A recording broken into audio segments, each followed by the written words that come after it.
Action. Welcome back to another amazing episode of the Action Podcast. Today we've got a full slate of movies to review.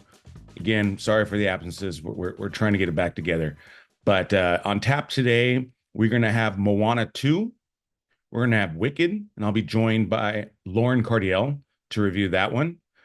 Gladiator 2, which my brother will also be contributing on that one. Red 1. Here, Venom, The Last Dance, Woman of the Hour, which is on Netflix, Juror Number 2, a new film by Clint Eastwood, The Order, a new film starring Jude Law and Nicholas Hoult, Don't Move, which is also on Netflix, Bunheffer, which is based off a true story, Elevation, and that one stars Anthony Mackie and Marina Baccarin, Your Monster, and lastly, Brothers, which is on Amazon Prime. So with that, let's get into Moana 2. Moana 2 is currently the #1 movie at the box office. On IMDb, this had a 7.1 compared to the original, which had a 7.6. And the Metascore is 58. The original was 81. So obviously that's a little bit of a drop there, but that's not uncommon with sequels. Box office wise, both films, the original and this one, had a budget of 150 million. And currently, this is at 301 million in the US, worldwide 601, which is a very impressive number. The original grossed 643 million worldwide. So it's definitely on track probably to surpass that. This movie, of course, stars Auli'I Cravalho. I know I crushed that one. Dwayne "The Rock" Johnson, of course, and Hualalai Chung. And this is directed by 3 newcomers. They worked on either the story department, heads of story, or they're writers. But Derrick Jr., Jason Han, and Dana Ledoux Miller. And so, with sequels, they're always a little tougher to judge, in my opinion, because most people just kind of lazily compare it to the first one, and that's not always necessarily fair because the first one, obviously, we don't have much information, whereas the first one, we already have a basis of the story, and it's usually you have to create something differently. I like the idea of the first one. I like Hawaiian culture, so I enjoyed being on that kind of adventure into that society and culture, and so I enjoyed the first one. Not necessarily like the hugest fan of it, but that's just because, I'm not necessarily love watching animation all the time. The second one I thought was a solid movie, solid story, not spectacular. I didn't feel the movie was very tough. You kind of go through the journey and you feel like pretty much everything's okay. There wasn't a lot of hardcore tension, or the tension was a little too easy, and so that would be my biggest critique on it. But I know a couple people enjoyed this one more than the second one, or excuse me, like this one more than the first one. So it's kind of a preference thing. I can see it going both ways. I mean, if you didn't see the first one, maybe check that one out first before you see this one. But kids typically like these movies, and which is why it's obviously crushing in the box office. And so I think if you have kids, I think this is definitely worth pulling the trigger.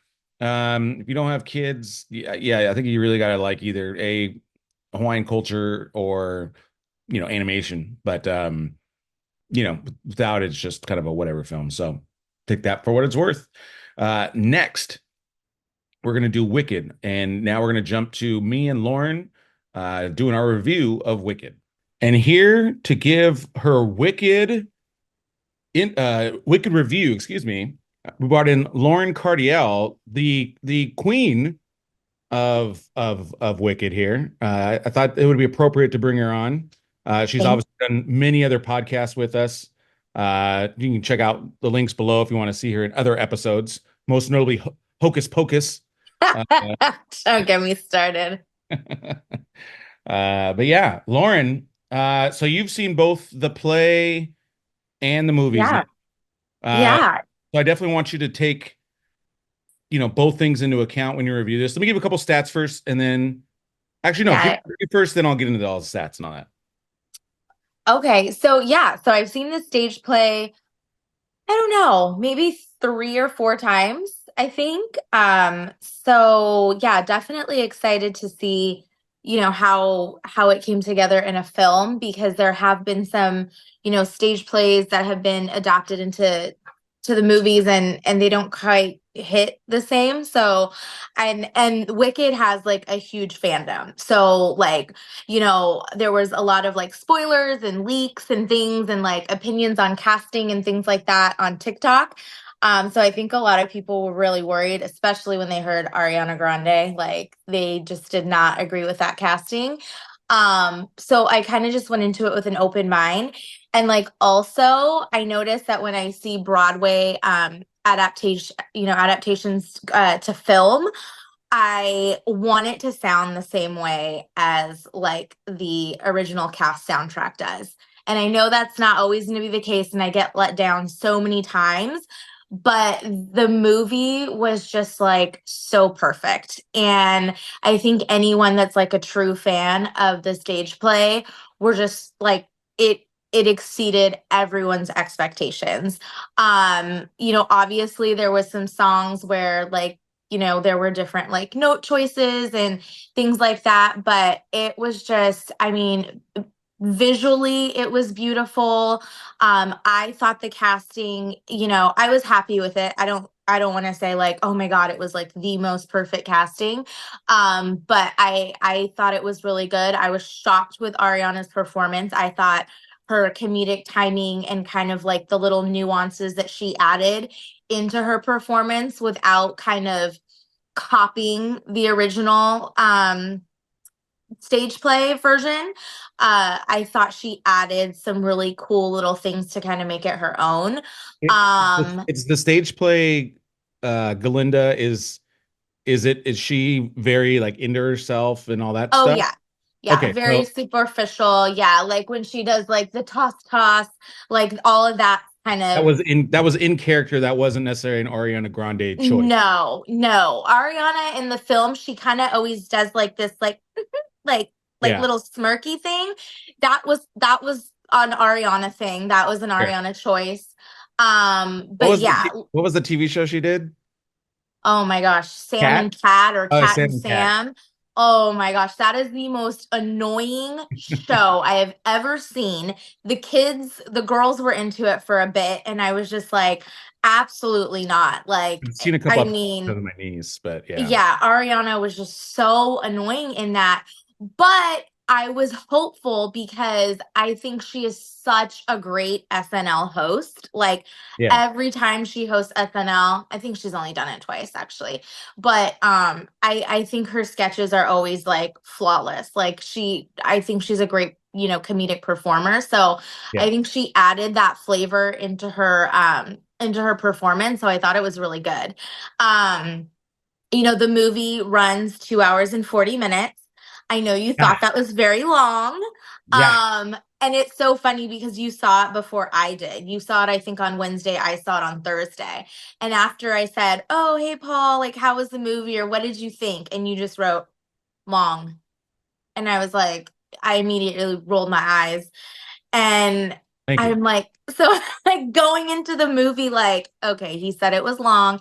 It's 2 hours and 40 minutes. Like, yes, that is long. I misread the thing. I thought it was 2 hours and 20 minutes, which is also long, but Is it 240 or am I wrong? no, it is 240. Okay, yeah. But I'm saying So it's damn near three hours. I thought it was yeah, like two and change. And so no. And and see, and I saw like the 10 o'clock showing too, which was worse. oh gosh, that's a little brutal. I saw the 6 o'clock showing.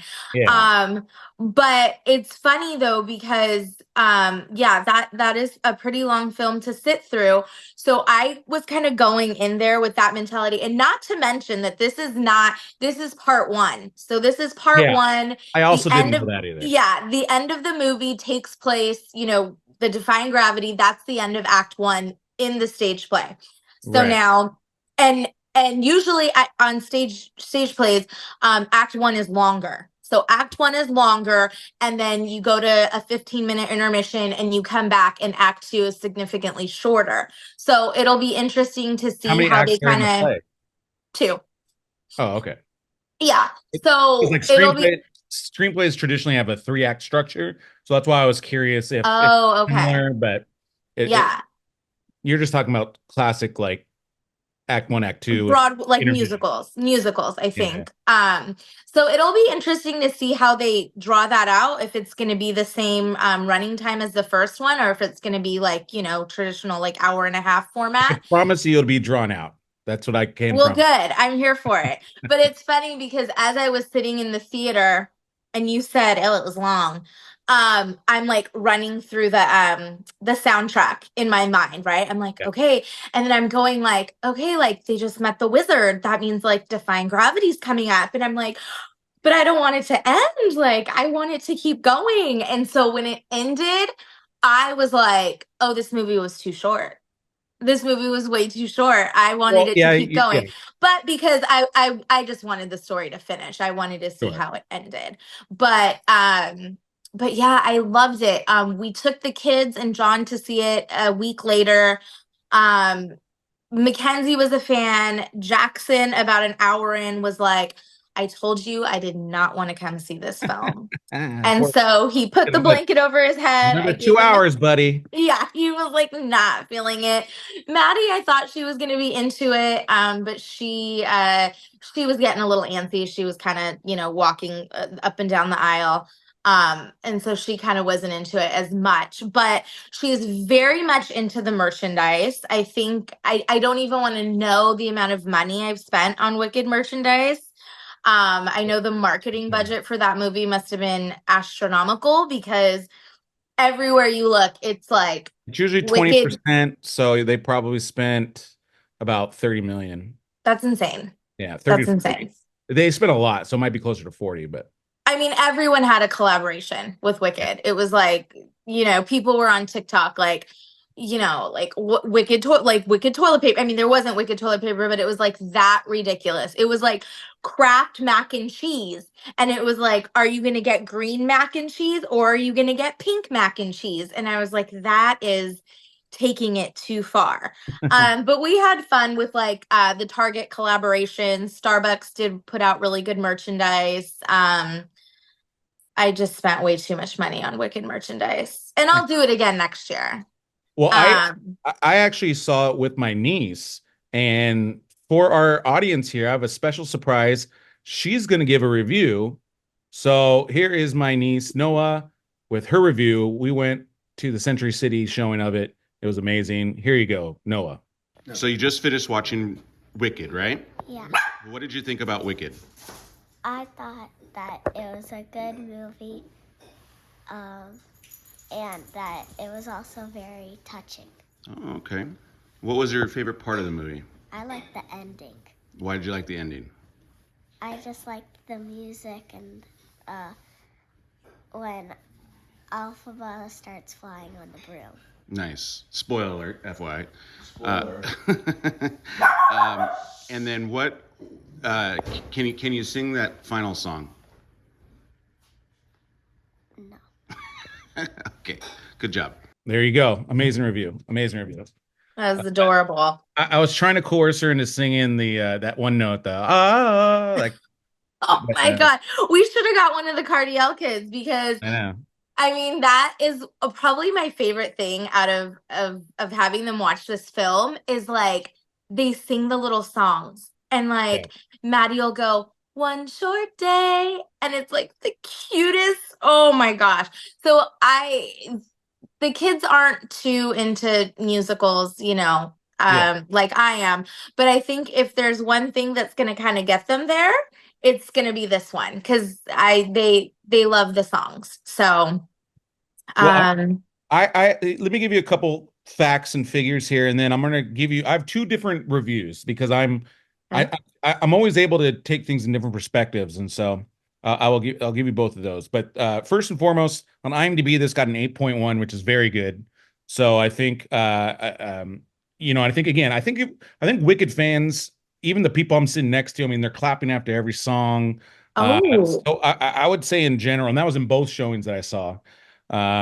So I think in general, that's like, a very positive reviews that I've only only heard. The biggest negative is that it's too long.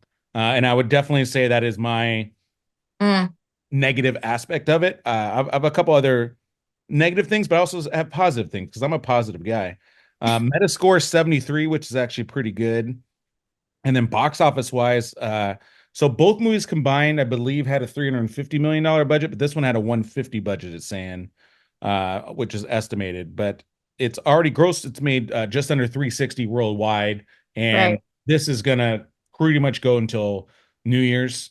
And so I would be shocked if it doesn't cross the billion. Uh, Yeah, so right now I saw on Instagram, right now it's the fourth largest grossing stage to film adaptation. So yeah, it goes Mamma Mia, Les Mis, Grease, and Wicked. okay. That makes So yeah, like you said, by Christmas it's gonna, I don't Yeah, know. and I don't think there's a ton of stuff to necessarily get in its way. And again, I think this has legs because I think the Wicked people will want to see this more and more. But again, I don't know anything about the stage play or the musical. And so my review is going to be just based almost purely on me as I interpret musicals and then as a film. And so I thought the beginning was strong. Like you're saying, it's visually uh visually it's very cool looking, and I think what the director Jon M did very well, and he also did In the Heights. I knew him from doing GI Joe Retaliation, uh Mm, but yes. he's more of a musical director than a GI Joe director, but I did like GI Joe. That was actually my Oh, favorite. and Crazy Rich Asians. Crazy Rich Asians. Yeah, he did a great job on that. But this guy's very well, very good director. And what he did, and what the prequels of Star Wars didn't do is instead of just shooting this on green screens and adding everything in the background, what he did was build practical sets and then add the CGI on top of it, which as a director myself, that's what I always think is a better way to do it because it just looks and feels better. The actors are more immersed in their environment. Green screen acting, you can just always tell, and it just doesn't feel the same. And so I did really appreciate that choice, and I think it shows. And that I thought was just a really great decision that he made, that added the whole thing. And everything else, again, like the sets and the costume design, I thought all of that was excellent. Um, now, what I always so one of my favorite just pure musicals is Wonka, and even Chicago, La La Land. Like when I think of elite level musicals, those are the ones because those they have songs that are just always boom boom boom in my head. Wonka, like Timothy Chalamet Wonka? Oh yeah, I love that movie. Oh, okay. Yeah. Yeah, I watched that movie. I bought it. I own it. Oh, Uh, yeah. Jackson. That's like Jackson's number one. Yeah. I think I've seen it like 10 times already. So, and it's only been out for just like I think a year. Yeah. Um, It's a good one. I I thought some of the songs were excellent, and then I thought some of the other songs where I could do without. And especially when you're running into issues of this movie's too long, I think that half the songs could have been cut because they don't really add anything. Like they don't advance the plot. A lot of it sometimes it's just like I'm washing my underwear right now. They're not clean. They're not clean. Like it's just like very like Where task. was a song like that? I'm just saying like there was a bunch of like ones where like the whole crowd's dancing and it's just like, is this really a crowd moment? Like I don't know. I mean, the Witch is Dead one obviously I think was a cool one. It worked a little long I think on the number, but it could have probably slashed 2 minutes of that song. But the Beyond Gravity song, obviously, I think that's a fantastic song. I think obviously that's a home run hitter. And especially by the time you get to the end, I thought the second half of the film was also excellent. I just think that middle of this movie, it Yeah. it just didn't move the movie along enough, and the songs weren't good enough to besides the popular song that song definitely stood out to me. And I'm not a but I know that was one of the songs that makes the musical. That was a great song. Yeah. So like I said, there's the dancing, this song I thought was okay. That's Uh, my favorite. yeah, that one was pretty good. I thought all the university stuff I just thought took too long. Like there just wasn't like they needed to focus more on the animal stuff and just get to the story aspect of it. Well, yeah, to me, if there's anything, to me, like the animal stuff is kind of boring for me. Like Oh, the I'm the goat. opposite. I That was actually what kept me intrigued was because Oh no, it's it's like that's to me that's what was moving the story along because if not it mm, like because you don't again I'm nitpicking here. The right. real issue with I think her character is she doesn't really have a true need besides maybe like finding herself, but it doesn't really become like determined until kind of the very end when she really takes on this Yeah, like I want to fight for like the underdog type thing, but right. that's like way at the end of the movie. So you don't really know what her purpose is the whole thing besides just maybe fitting in, but at the same time she also doesn't care about fitting in. So it's like, Right. they kind of like juxtapose it a little bit.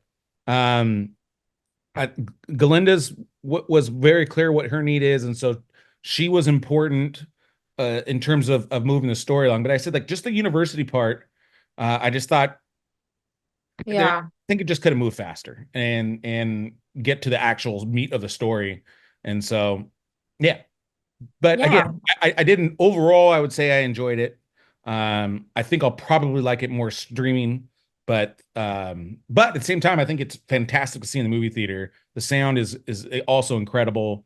Yeah. Especially the sound, like, and again, I thought the ending was fantastic with her whole song Yeah. and the whole kind of like, for lack of a better fight scene. Uh, I thought the ending the movie closed very very strong. Yeah. Now the first time I did fall asleep, I didn't realize how much I missed after watching it the second time, but I missed a good chunk. You fell asleep the first time. Pretty much from the train ride up until when they meet the wizard. Yeah, I missed a good chunk, but that's what happens when you see it at 12 o'clock or Yeah. 10 o'clock. But when I watched it again with my niece, I saw the whole thing, and yeah, it obviously made a lot more sense, and I think it was better than my first experience. But yeah, so I think, like I Yeah. said, overall, I think it's a good movie. I think again, I think that the time is what's gonna hold it back from I think general audiences. But Like the running time. Yeah. yeah, like I just know a lot of people. Like I even mentioned it, like I've talked to several people that have seen it, and that's definitely the biggest setback. But I don't think they care because I think the wicked people love it. So Right. Yeah. The fans aren't going to care. The fans are going to be and like yeah, me. They're going to be like, "Oh my God, it wasn't long enough. Like this is such a short movie."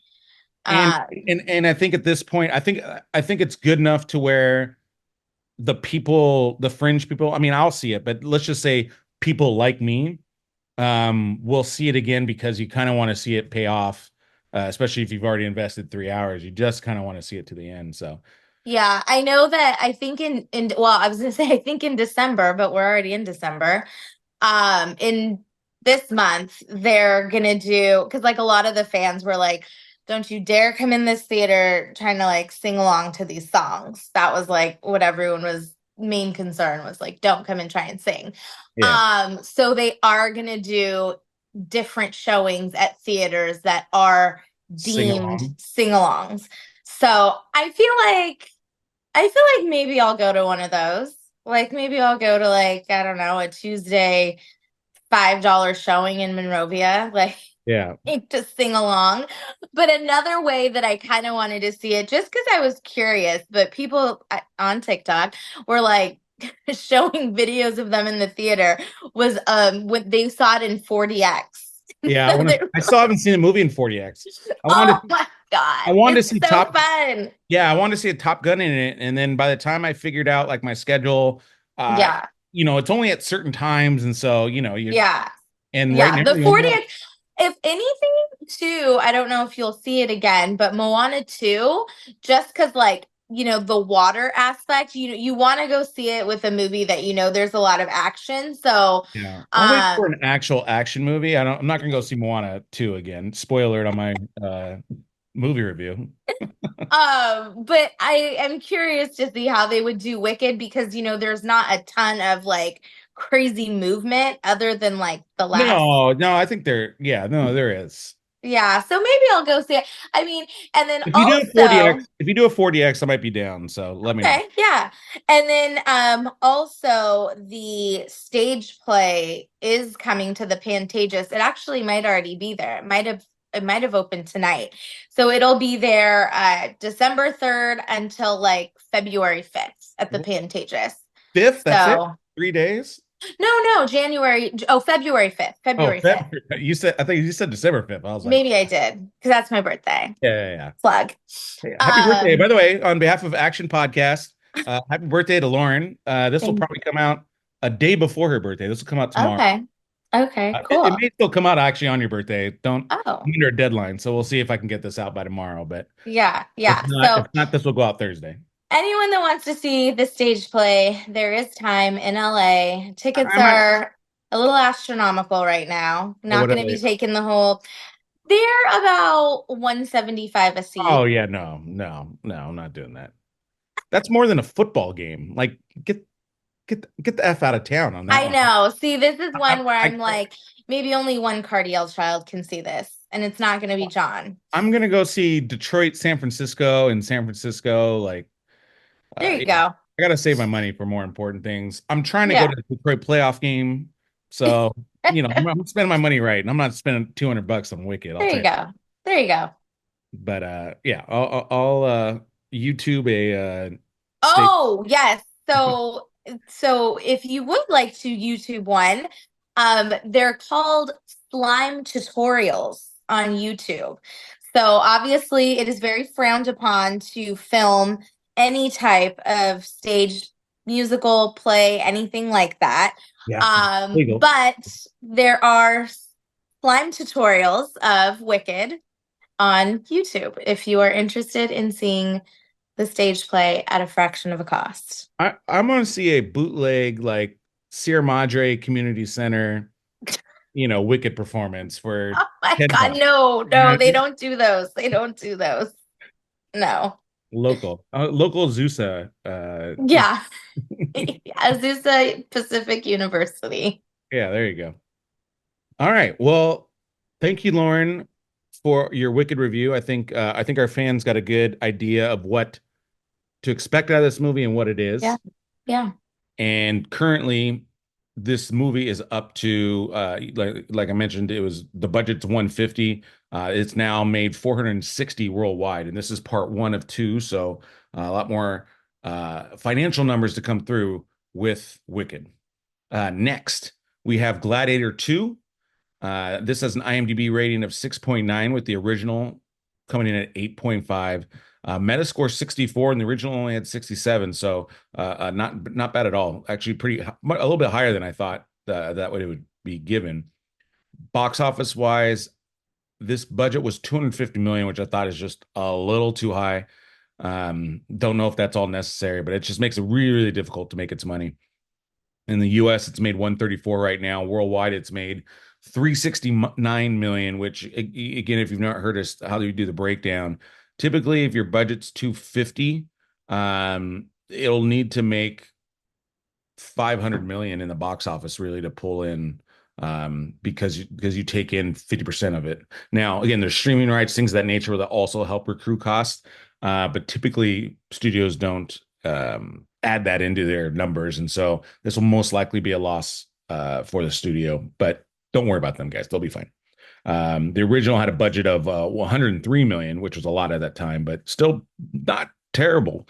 And then that made 465 million worldwide, which is obviously, and one of several Oscars, including Best Picture. So,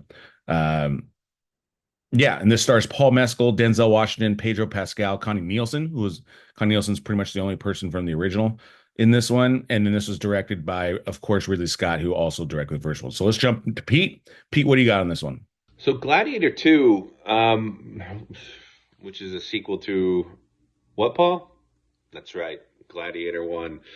Um, Ridley Scott is back, and the first Gladiator is so iconic, especially for me. I mean, it's just a powerful movie, and it's a movie that I can just rewatch over and over again. It doesn't matter at what point in the movie I turn it on, I'm watching it until the end.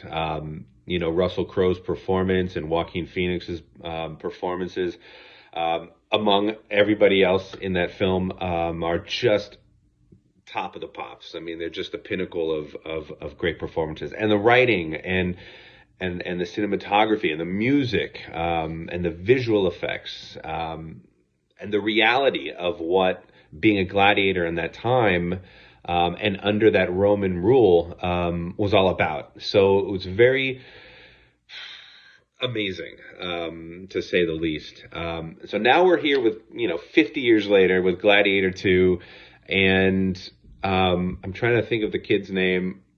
Paul Mescal, who plays the new Gladiator. And I'm going to try not to spoil this movie. I still think it's fine. However, if I'm going to be completely honest, I was very underwhelmed by this film. I thought that, the first half of this film was just basically a carbon copy of the first, for the first film. And then by the time you got into the second half, everything that sort of happens, like surprisingly happens, you kind of already knew it going into it. So everything that kind of happened afterwards was fairly predictable. I thought Paul Mescal did a great job. He was a really good leading man in this role. Denzel Washington's character is awesome. He crushes every time, of course. Pedro Pascal's character, I just thought that it was just so subdued. And maybe that was the point of his character, but he's such a brilliant actor, and I felt that I just couldn't really see what he was doing. As well as, like, historically, if you look at the Colosseum and what the capabilities were in that time, things just progressively in this second film just got more and more ridiculous. So again, without spoiling anything, at one point, the first challenge, I guess, as a gladiator, he had to fight all these big giant baboons or monkeys, that were really bad CG. And I thought for the amount of money that they would put into the sequel, that they would at least put some of it into like some really great special effects. And we didn't get that with this film, at least in my opinion. The fights against the baboons, fine. Okay, that's believable. And then the first time they're in the Colosseum and they got to fight the first gladiator, he comes out on a big giant rhino. Okay, again, I believe it. Africa's right there below Italy. I'm sure they got a big rhino at some point, and I'm sure in reality they fought with a rhino on the rhino's back or whatever. And then we get to the point where they fill up the Colosseum with a ton of water, which historically they were able to do. They were able to fill it up and kind of drain it very easily. However, in this version, there's like 50 giant sharks. And it just got ridiculous. Like, it just doesn't make any sense. Nowhere, at least from my research, I couldn't find any indications that sharks were transported from the ocean alive all the way up to Rome, which is in the middle of Italy, by the way. Goes all the way up there, and then they're able to store these big giant things for the purposes of this, this recreation of a war battle on the ocean. It just got sillier and sillier as it went on. So it's a fine watch. There's some great performances, but again, very underwhelmed. And I'm sorry to say that I might be the loser of this review, but I just was underwhelmed completely. Back to you, Paul. Yeah. So again, kind of the same thing. I did not rewatch the first one when I went into this one, and I think for me that might have been a slight benefit. I mean, I remember the first one, of course, but it's just been a few years since I've watched it, and I know the first one is obviously very revered. People have very high opinions of the first one, and I think in some ways, like Pete's review, he's saying like the story kind of felt very similar, blah blah blah. Sure, I could see why I can see people making that argument. At the same time, again, because filmmaking and CGI and all that has increased a little bit. There's a part of me that enjoyed this movie more than the first one because it was just it was cleaner looking. Everything looked much better, and I was able to kind of get into the story. I think now on the negative side, like I enjoyed the opening battle probably more than I enjoyed the original opening battle.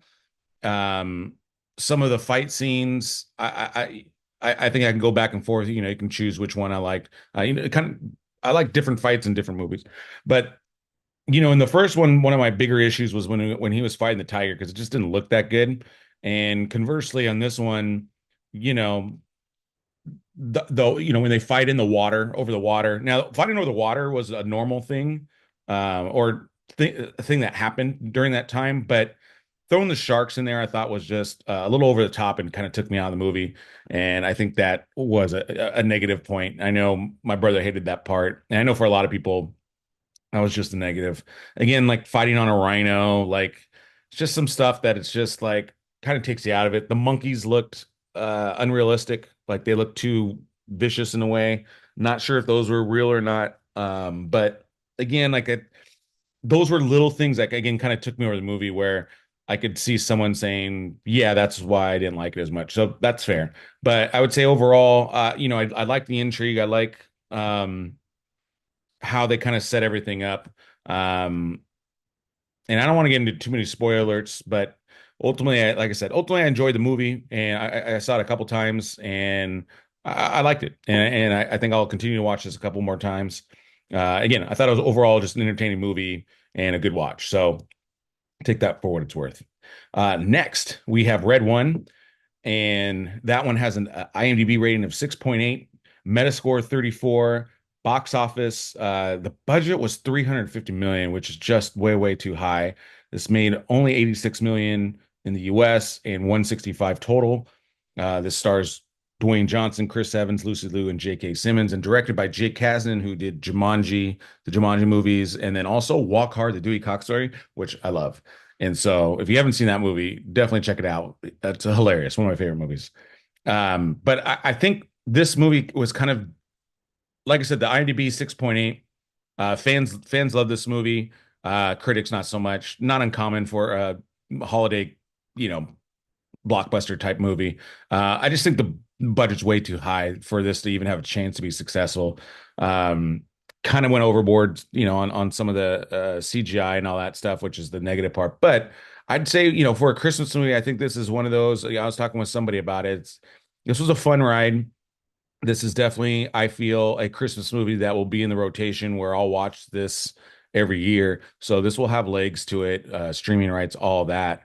But it was a fun movie. It was a clever take on Santa Claus and the allure of him. And there's a lot of good in this movie. Again, not a perfect film.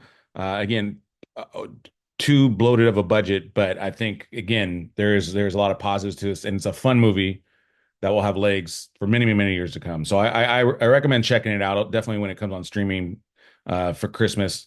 This is a very fun and exciting Christmas movie.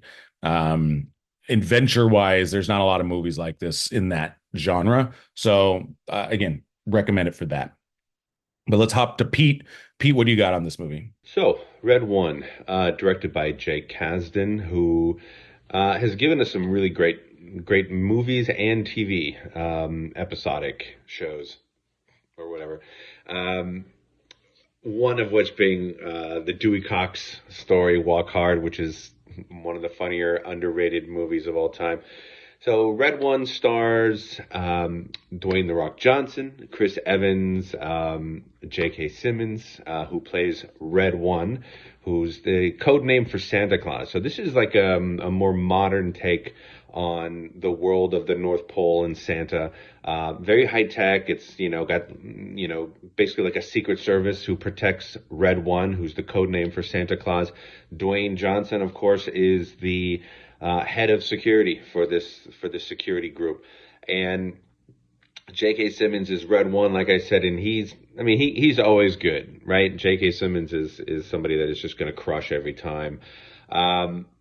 And Chris Evans is fine. I mean, this is just really, I think that they were trying to accomplish something more than what we got out of it. First of all, it was a ridiculous amount of money to make this movie, almost $250 million just to make this film, and the result is just, it's a rock movie. It's an action movie. So the premise is that it's like the night before Christmas, and everyone's getting ready, and Santa is abducted. He's kidnapped. And now Dwayne "The Rock" Johnson needs to go and find him. And of course, Chris Evans plays into this because he's the one who unknowingly gave the location of Santa Claus on the North Pole, allowing his captors to capture him. So yeah. So then it turns into like another action-packed The Rock kind of film. It was kind of nice to see Santa in a different form. He was like a very slim, ripped, buff, always working out, getting ready for Christmas Day, J.K. Simmons. And The Rock is fine, and Chris Evans is fine. I thought there was a lot of forced comedy. But the worst part about this film is the villain. The villain is terrible. It's just bad. I forget the girl's name who plays this role, but it's just really bad, and you can tell every time she opens her mouth, it's just bad. However, I do think that kids are going to love this film. A little bit older, but I still think that you can get as low as like 10, maybe. I think a 10-year-old might enjoy this.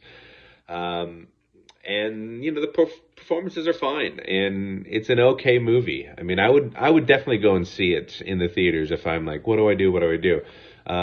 It's a good watch. It's just not, worth $250 million. That's for sure. Awesome. Okay, next we have here. This is a new movie directed by Robert Zemeckis, who of course did the Back to the Future movies as well as Forrest Gump. And this movie was theoretically bringing back the team of Forrest Gump, and because this movie stars Tom Hanks and Robin Wright along with Paul Bettany and Kelly Riley. But this is a movie that a unique movie that basically wanted to show the story of a house and then the people that inhabited it, and so it kind of crosses over different time periods, and as they kind of go through their lives, we're kind of watching all this kind of unfold. And I thought the movie overall was interesting. I don't think it was like a perfectly executed film, but I liked its creativity and its uniqueness. It was almost kind of a play in one way, because it was, again, you just kind of have this one angle and you're just looking at the house from a certain angle the whole movie. But with that being said, I thought they did a good job of kind of keeping it interesting. IMDb, this had 6.2, Metascore 40. It's not that popular among the critics. This had a $45 million budget and only grossed worldwide $13 million. So again, probably a movie that's going to take a hit. But like I said, I praise this movie's creativity and uniqueness to it. There's not obviously a lot of movies like this. And overall, I was entertained. And, I think that's, part of the deal sometimes. But check it out. Again, it did feel a little theatrical. The acting seemed a little kind of higher than normal, but I think it was necessary because of its, like I said, its play nature, where it was only in one scene. So, and the music I thought was fantastic too. Yeah. Next, we have Venom: The Last Dance. This movie came out a little bit ago, but I wanted to give the review. It'll probably be on streaming here shortly. This one had a 6.1 IMDb, Metascore 41, and had a $120 million box office and grossed overall 472 worldwide million. So that obviously a very successful film. This is the third in the trilogy, starring Tom Hardy, Chiwetel Ejiofor, Juno Temple, and Rhys Ifans, and directed by Kelly Marcel, who's typically a writer. She wrote 50 Shades of Grey and Saving Mr. Banks. And yeah, look, this was the closing of this trilogy for the Venom character and Tom Hardy. And all of them are kind of a fun kind of take on a Marvel superhero.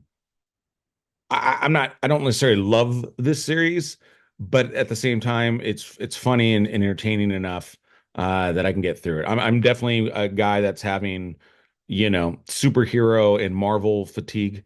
And so I kind of want to see where a lot of this stuff is going. This is not really part of any universe per se. And so, but I thought again, this was a nice ending to this trilogy, and I thought it worked overall, entertaining, and yeah. But I think this is a good time to call it quits on this franchise. I don't think there's much more to tell, especially character wise and all that. So, but yeah, still check it out if you like the other Venoms. I think you'll like this one. So next, we have Woman of the Hour, and Lauren was also able to join me for this review. So we'll hop to that. But first, we're gonna hop to Pete, who has his review on this movie. Couple quick stats: IMDb 6.6, Metascore 74, which is really good. You can watch this on Netflix now. And this stars Anna Kendrick, Daniel Zavato, Tony Hale, Nicolette Robinson, and directed by Anna Kendrick. So, Pete, what do you got? So on Netflix right now, you can watch Woman of the Hour, starring Anna Kendrick. And I had no idea she actually directed this film as well. This is a fantastic film, especially for streaming options. And I think it's based on a true story about a girl that goes on a dating show and who wants to be an actress, and one of the contestants is a serial killer. It's a very highly tense movie, and the performances are fantastic. I don't know the guy's name that plays the killer itself. I think it's Daniel Zavato. I mean, he is just as creepy as they come. But yeah, so fantastic movie. If you're home and you need to watch something, this is certainly one. I know this movie came out a while ago, and we're just getting to the review now, but it is a great watch for streaming. And Anna Kendrick, who I'm not typically a huge fan of, I kind of lump her into the Anne Hathaway group, where I don't know, there's just something about these women that it just never appeals to me what they are working on. But then they come out with like these films like this one, and I just had that recently with Anne Hathaway, and it just slips my mind right now. But they're coming in and really starting to get on my radar. I'm a little bit late with that one, because they're both brilliant. I mean, let's get that right. But I don't know, there's always just something about them, like it just never appealed to me as actresses. But she does a fantastic job, and just finding out that she directed this, well done. She did a great job. She crushed. Lauren, let's hear your review on Woman of the Hour. Yeah, so I love horror movies, scary movies, thrillers, and this is definitely like more thriller, right? Thriller, Thriller, suspense. yeah, not scary. Yeah, thriller, suspense, based on a true story, which love those too, because immediately when the film's over, I'm like Googling like what was fact, what was fiction, like comparing things like that. Same. So I thought it was really good. To me, I feel like it's a short movie. Like it went by really fast, mainly because I think it's over like the course of a day, right? Like a couple days prior to her being on the show, and I then think the the whole actual story show. lasts a couple weeks, but yeah, I think they Yeah. condensed it to a day. Yeah, so it's like a really short time frame. But I thought it was good. I don't know if I would recommend it. I mean, yeah, I would recommend it because I think again, I think the beauty of this film is it's a streaming film, yeah, and I think the movie is what it is, and yeah, it fits a good streaming movie that's entertaining. It's yeah, super long. It kind of gets to the yeah, point. yeah. But It I think gets to the point. it maximizes what the story is. It doesn't try and do too much, and it's Mm-hmm. simple, but at the same time, it's interesting, Mm-hmm. on true story, and just yeah, it's Yeah, interesting. it's interesting. And I think the only thing that would kind of, like you said, like it's streaming, it's there anytime that something comes out, like new release on Netflix, and especially because it's Anna Kendrick. I like her, and the fact that she She directed did a it, good like, job directing too. I yeah, thought. I thought that was really cool too.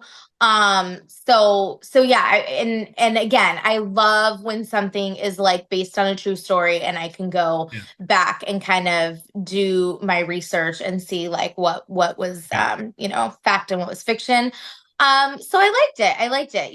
Everyone talks about, there's a scene towards the end of the movie where they're walking in a parking lot together, and it's just like Oh the yeah. energy that you get from that scene. Like, I know that when I watch like a suspenseful film or a scary movie, like once my my emotions reach like this peak, I immediately have to like get on my cell phone and just start scrolling because I get like that nervous energy. Yeah, So I thought that that scene was really well acted because it definitely got me feeling like, oh my gosh, like what would you do in that situation? yeah, Um, so that was probably the highlight of the film for me. yeah. I would agree. Um, I would agree with that. and then just going back and watching because she was on what was it called, like the dating show or the dating game, which was like a Yeah. really popular dating show back in the 70s. 60s and 70s, I believe. Okay. Might even win So the 80s, ended in the 80s. yeah, so it was really cool to see they did like a split screen of like the For real real. life Yeah. gal that Yeah, was that's always like my favorite part. yeah, asking the guys the questions and how, she kind of went rogue with the questions, and then Anna Kendrick, performing that same kind of, they weren't verbatim word for word, but they were, definitely similar. But again, just kind of like that creepy feeling of like, no, this was like based on a true story. Like they actually let like a serial killer Yeah. like go on a dating show. Like how many obviously like people weren't doing like extensive background checks like back in Well, the he day wasn't like they do now. he wasn't let's just say spoiler because I don't want to ruin I it. But know. he wasn't he had committed crimes, but he wasn't a Like known. caught for them. Yeah, nobody knew He it was. wasn't like in the database. Yeah, no, it wasn't until basically the show that like Yeah. that's the show is actually kind of what changed it for people. And so again, that's part of the drama. So I don't want to get too much more spoilers on that one, but Yeah. it's an interesting film. And again, I think they just maximize this cool concept, this cool historical moment, and Yeah. I thought they maximized it because it's again, Yeah. there's oh so much you have to work with unless you just go completely rogue and add a bunch of stuff that's not true. I thought they did a decent job of staying true or Yeah. what you can imagine happened, and I thought they did a good job with that. That's why I have Yeah. higher regard for it because Mhm. they kept it simple and not they didn't try and do too much with it and just like that's the premise and boom and just Yeah. play out and then you're just there for the entertaining ride. So Yeah. I liked Yeah. it. And now, because I watched it a while back, maybe a couple weeks back, and now I'm just remembering like the ending. And that was really crazy. So yeah, Yeah. maybe I liked it more than I thought because that ending was pretty bizarre. Like I'm Pretty glad I saw it. Like it's a cool story I've never heard of, and yeah. I'd never heard it before. that's what I love about movies like this is that it just brings the light true stories that we never heard of. Again, it sounds like it's a movie made from Hollywood, but it's actual real life, and that's Yeah. it's so great. So Yeah. yeah, I liked it. Cool Awesome. little watch. Well, thanks for joining, Lauren. Thanks. Next, we have juror number 2, and Pete's going to do this review. I've not seen this movie yet. I do want to see this one, but this is directed by Clint Eastwood and stars Nicholas Hoult, Toni Collette, J.K. Simmons, and Kiefer Sutherland. This has an IMDb of 7.1, Metascore 72, and box office wise, it's had a budget of 30 million and has pulled in 19 million worldwide. I know you can also check it out, like if you don't want to go to the movies, but you could check this out streaming, where you can rent or purchase it. So based on those numbers, I say check it out. But let's go to Pete. What do you got? So, Juror Number 2 is a Clint Eastwood directed movie, and this was way out of my radar. I had no idea that this movie was even a thing.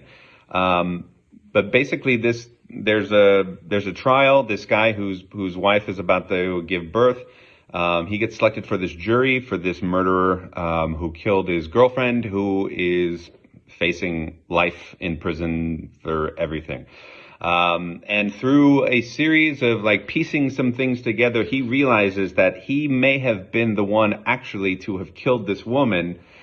And he's now on the jury. And so now he's struggling with, do I tell the truth? And then now I go to prison forever because now I'm the person that killed this person. And then I don't get to see my newborn kid and my wife and all that stuff. Or do I let this innocent person spend the rest of his life in prison? It's another really well done movie. J.K. Simmons is in it, that's my dude. And he has a great smaller role in this film, but I mean, he comes in and he just always crushes. Let's see, what's his name? Nicholas Hoult plays the main character, and he's fantastic in this film. And you know, the great thing about his acting is that you really see this struggle. And of course, it's almost like that 12 Angry Men thing where there's a lot of, you know, inside the juror room and deliberation and all this stuff. It was all really well done. The lawyers, the district attorney is, gosh, what's her name? She was in Hereditary. It slips my mind, but she's always great. The guy who plays the defense attorney is also good. You've seen him before as well. I know that this one wasn't on my radar, and hopefully now it's on yours, because it's a great watch. And Clint Eastwood is, come on, he's the best, right? All of his movies rock. Awesome. Next, we have The Order. I just saw it this week. This has an IMDb rating of 7.3, Metascore 76. Very good score. Box office not doing so well. Budget of 35 million and only has raked in just under $1 million so far. But this is most likely going to be a streaming type of film. Just because the limited release. So I think that was the outcome of selling it to streamers. But this starred Jude Law, Nicholas Hoult, Ty Sheridan, Mark Maron, and was directed by Justin Kurzel, who did Assassin's Creed.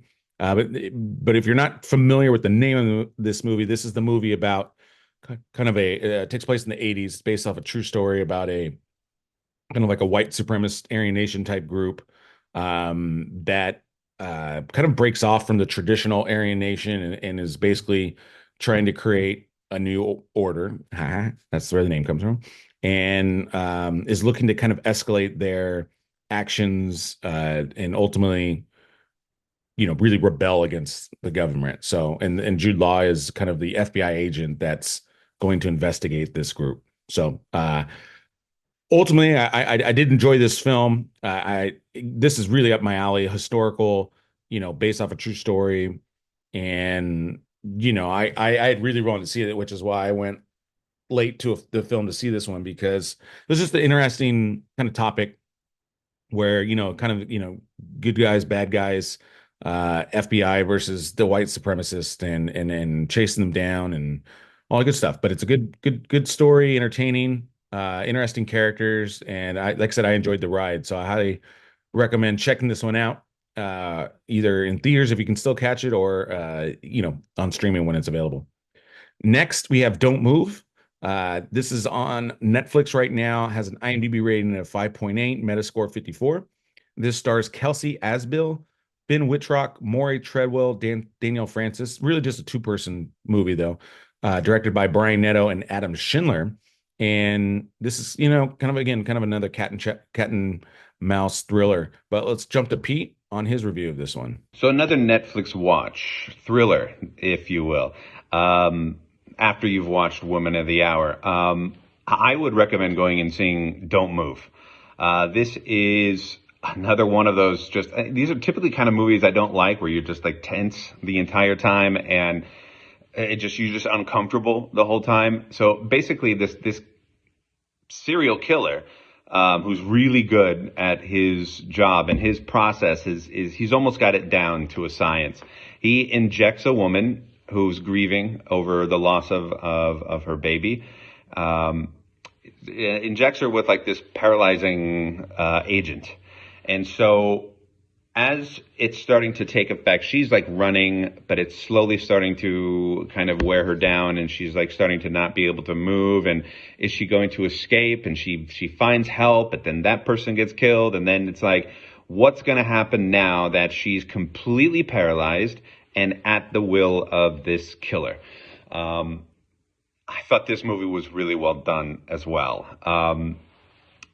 Kelsey Asbill, she plays the lead. She's really good. And then Finn Wittrock, who plays the killer, you've seen him before.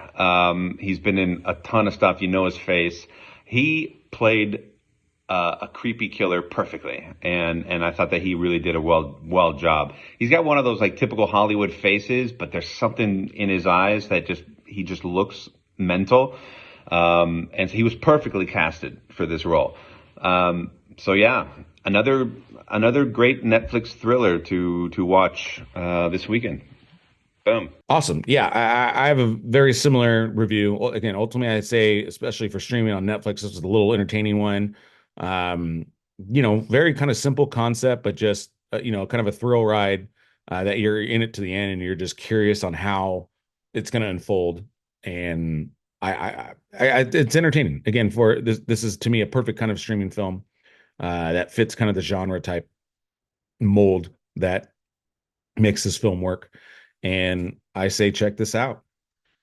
Next, we have Bonhoeffer, which is based off a real story about a pastor turned assassin turned spy during World War II. This has an IMDb rating of 7. This has a budget of 25 million and is raked in 11 million worldwide. But again, probably going to be a good streaming film. But this stars Jonas Dassler, Phileas Hayblom, August Deal, and David Johnson, directed by Todd Carmonicki. And yeah, so my mom had given me this book actually a long time ago, and I liked the idea of. I never got to it because the book was like super big, but it sounded very interesting, and always love a good World War II pick, and this is just another good World War II film that we haven't really heard an angle like this, and so I found it fascinating, and was a good story, and I recommend it. Yeah, check this out whenever you can. I still think you can see it in theaters, but if not, like I said, wait for it on streaming, and I definitely recommend checking it out. Next, we have Elevation. This has an IMDb of 5.5, Metascore 49. Uh, Budget 18 million and is ranked in 3.3 worldwide. This stars Anthony Mackie, Miranda Baccarin, you may know her from Deadpool or Homeland, that TV series, Maddie Hansen, and Danny Boy Jr. And it's directed by George Nolfi. And this is, kind of an apocalyptic movie where, this society basically has to stay above a certain elevation because these creatures have basically resided below the line and have terrorized them. And so their only way of survival is to basically stay above the line. And then when Anthony Mackie's son gets sick, he has to go down into, I believe it's Colorado Springs or Boulder, one of those two. And that just requires obviously going against protocol and, testing the survival skills. And so I thought this was a very decent kind of survival movie, kind of fun adventure.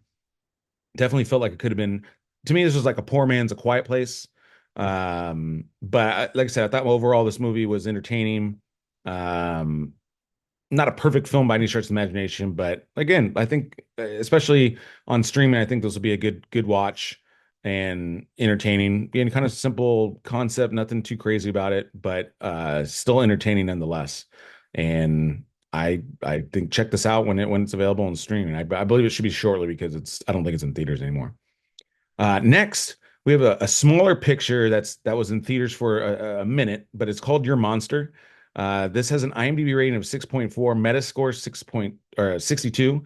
It's had a budget of only 300,000, but it made 745,000 worldwide. This stars Melissa Barrera, who is in the new Scream movie, Tommy Dewey, Edmund Donovan, and Megan Fahey, directed by Carolyn Lundy. And we'll jump to Pete for his review. So Your Monster was, I had heard nothing about this film, and my counterpart Paul just introduced me to it a few weeks ago and said, you should see this movie. And so I watched it, and it is interesting. It's this woman is just like got out of like a coma, and her boyfriend had broken up with her while she was in the coma, but they were writing a play together, and she was supposed to star in it. And so now that she's back out of her coma, then she auditions for it, and she ends up getting the backup role for the main role. And meanwhile, there's a monster in her closet who very much looks like Beast from Beauty and the Beast. And, it was her childhood monster. basically. And Melissa Barrera is the star of this, and you've seen her in like the Scream movies, the revamped Scream movies. You've seen her in Abigail as well. She's fantastic. The guy who plays Beast is fantastic as well, even though I didn't really get to see his real face. But I mean, what a performance! This is almost like something along the lines of like an X or a Maxine or one of those movies where it's just so bizarre but really well done at the same time that by the end of it, I was really pleased, and I thought that it was really well done. Caroline Lindy was the person that directed this, and she had done a couple of shorts, but she did a fantastic job of directing this film. She really brought you into sort of the imagination world where this monster was, but it's reality at the same time, and she really does a great job at kind of portraying what is real and what isn't. Fantastic watch. I would recommend this one as well. Man, I'm recommending everything. It's crazy. Awesome. And then, this was, again, kind of a movie didn't know anything about. Saw it on one of those AMC screen and scenes.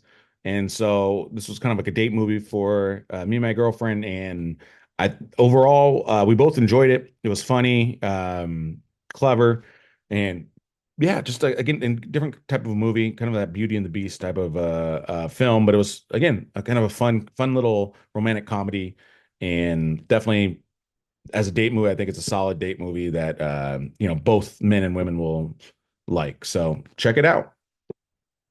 And then lastly, we'll have Brothers. This is on Amazon Prime right now. This had an IMDb rating of 5.4. Metascore 50, and stars Josh Brolin, Peter Dinklage, Glenn Close, and Taylor Page. Directed by Max Barbaco. And let's jump to Pete on his review. So Brothers, starring Peter Dinklage and Josh Brolin. It's another movie that just didn't get any sort of marketing or press, and just kind of popped up out of nowhere.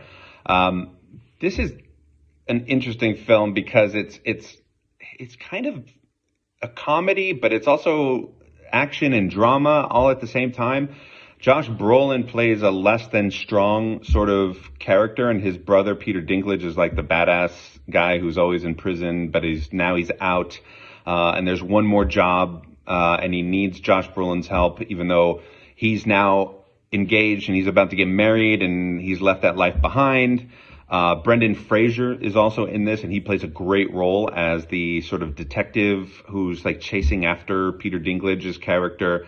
Glenn Close is in this movie, and she plays this, I don't know, very, very street, very urban and almost like a hip hop kind of like attitude woman. And she's really good in this movie, and for that role specifically, like I just never would have pegged her.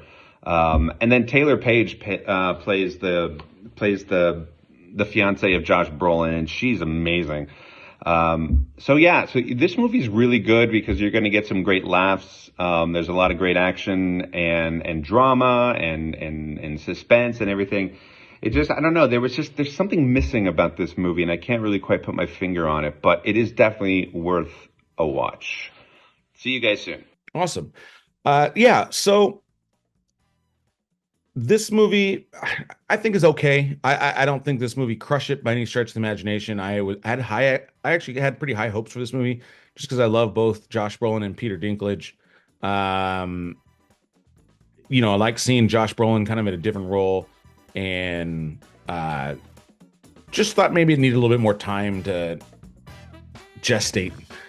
Sometimes when you're not used to doing comedies, it can take a little bit of time, but I know he's a funny guy. And Peter Dinklage can be super funny. He did Elf, and he was excellent in Elf in terms of a comedy movie. Obviously, he's done a lot more serious stuff. But I just feel like this movie needed a little bit more nurturing, and I think it really could have done a lot better. Maybe even a tighter script. But check it out. This movie, again, it's on streaming, so nothing really to lose. But just kind of going with lower your expectations, and I think this movie's decent. So take that for what it's worth. All right. Well, that's going to wrap it up for this episode. I'm not sure what's coming out next. I'm going to be gone this whole week. And so it'll probably be 2 weeks. So stay tuned. We'll have another episode shortly. But thanks, Pete. Thanks for Lauren for their reviews. Make sure you like, share, and subscribe. And with that, that is a cut. Thanks, guys.